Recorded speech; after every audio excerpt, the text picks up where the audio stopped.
सोमवार दिनांक 29 जून 2026 रोजी आलेली आहे वटपौर्णिमा, जो की सुवासिनी महिलांसाठी हा सण अगदी आनंदाचा आणि खास असतो. कारण या दिवशी सुवासिनी स्त्रिया छान असा साजेशृंगार करून वडाच्या झाडाची पूजा करतात, पतीच्या दीर्घायुष्यासाठी प्रार्थना करतात, व्रत करतात आणि अखंड सौभाग्य प्राप्त व्हावे अशी प्रार्थना करत असतात. आपल्याला माहितीच आहे की या व्रताची सुरुवात सावित्रीपासून झाली होती. सावित्रीने सत्यवानाचे प्राण वटवृक्षाखालीच परत मिळवले होते आणि तेव्हापासूनच वटवृक्षाची पूजा करण्याची प्रथा चालू झाली. या वटपौर्णिमेच्या दिवशी वडाच्या झाडाच्या पूजनाला खूप महत्त्व आहे. त्यामुळे प्रत्येक सुवासिनी स्त्रीने या दिवशी वडाच्या झाडाची पूजा नक्की करा. सुखी वैवाहिक जीवनासाठी, पतीच्या दीर्घायुष्यासाठी, अखंड सौभाग्य प्राप्तीसाठी, संपत्ती, संतती, मनोकामना पूर्तीसाठी सुवासिनी स्त्रिया हे वट सावित्रीचं व्रत करत असतात, पूजा करत असतात. तर दरवर्षीप्रमाणे आपण याही वर्षी वडाच्या झाडाची पूजा ही शुभमुहूर्तावर करणार आहोत. त्यामुळे यंदा वटपौर्णिमेच्या पूजेचा शुभमुहूर्त कोणता आहे आणि यावर्षी ना राहू काळ देखील आलेला आहे. त्यामुळे राहू काळात आपण शक्यतो कोणतेही शुभ कार्य किंवा पूजा करत नाही. त्यामुळे 1 ते 1.5 तासाचा राहू काळ वगळता आपण शुभमुहूर्तावर ही पूजा करणार आहोत.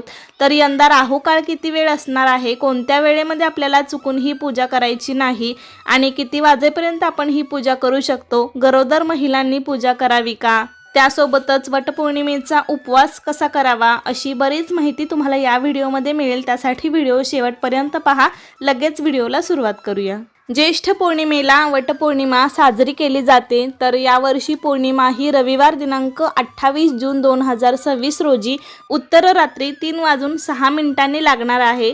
ते सोमवारी 29 जून 2026 रोजी उत्तर रात्री 5:26 पर्यंत असणार आहे.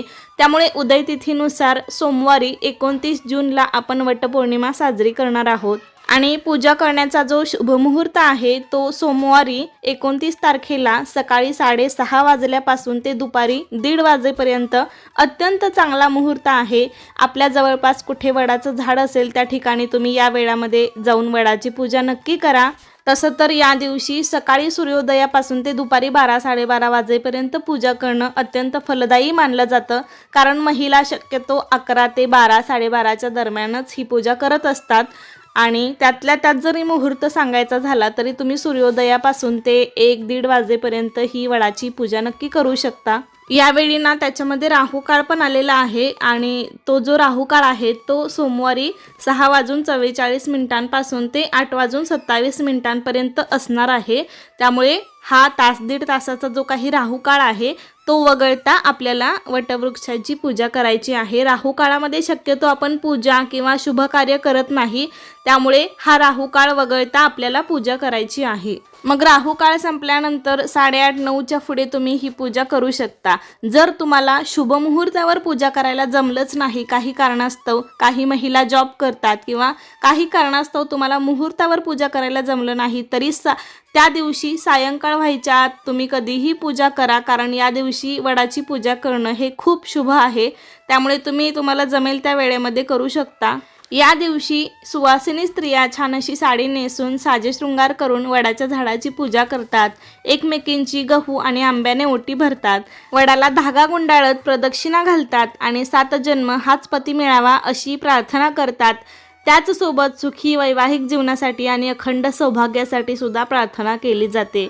वडाचे झाड हे दीर्घायुष्य आहे. त्यामुळे आपल्या पतीलाही त्याच्याप्रमाणेच दीर्घायुष्य प्राप्त व्हावे आणि आपल्यालाही अखंड सौभाग्य प्राप्ती व्हावी म्हणून आपण प्रार्थना करत असतो, वडाची पूजा करत असतो. उपवासाबद्दल सांगायचं झालं तर या दिवशी महिला वटपौर्णिमेचे व्रत करत असतात, उपवास करत असतात.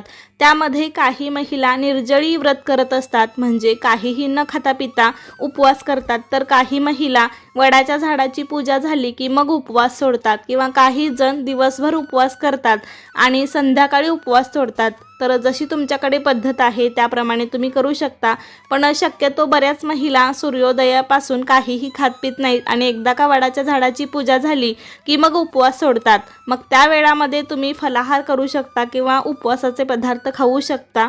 प्रत्येक भागानुसार थोडीफार पद्धत ही वेगवेगळी असू शकते, त्यामुळे तुमच्या भागामध्ये ज्या प्रकारे उपवास केला जातो त्याप्रमाणे तुम्ही करू शकता। त्यानंतर ज्या महिला गर्भवती आहेत त्यांना देखील खूप मोठा प्रश्न पडलेला असतो की गर्भवती महिलांनी पूजा केली तर चालते का आणि उपवास केला तर चालतो का। तर गर्भवती महिलांनी जर उपवास तुम्हाला करायचाच असेल तर तुम्ही सूर्योदयापासून ते साधारण वडाची पूजा तुम्ही 11 ते 12च्या दरम्यान करत असतात, त्यामुळे सूर्योदयापासून तुम्ही 12 वाजेपर्यंत उपवास करू शकता। मग त्या वेळामध्ये तुम्ही फळे घेऊ शकता किंवा उपवासाचे पदार्थ पण खाऊ शकता आणि वडाची पूजा झाली की मग जेवण केलं तरीही चालू शकतं।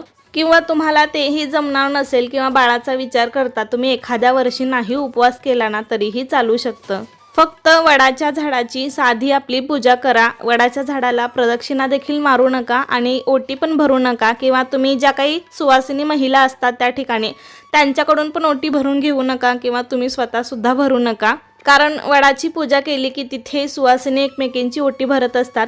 साधी आपली वडाची पूजा करून झाडाला नमस्कार करा आणि मनातल्या मनात प्रार्थना करा। अशा प्रकारे गर्भवती महिला वडाची पूजा करू शकता।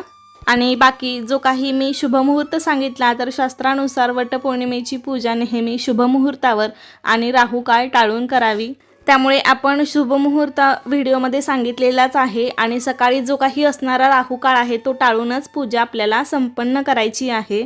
तर अशा प्रकारे आजच्या व्हिडिओमध्ये आपण पूजेचा शुभमुहूर्त, उपवास, गर्भवती महिलांनी पूजा करावी का, त्यासोबतच अनेक प्रश्नांची उत्तरे देण्याचा प्रयत्न केलेला आहे। कसा वाटला तुम्हाला आजचा व्हिडिओ मला नक्की सांगा। आवडला असेल तर लाईक करा, अनेक मैत्रिणींना आपल्या हा व्हिडिओ शेअर करा आणि असेच नवनवीन व्हिडिओज पाहण्यासाठी आजच आपल्या अन्वीज मराठी कॉर्नर या चॅनलला सबस्क्राईब करा।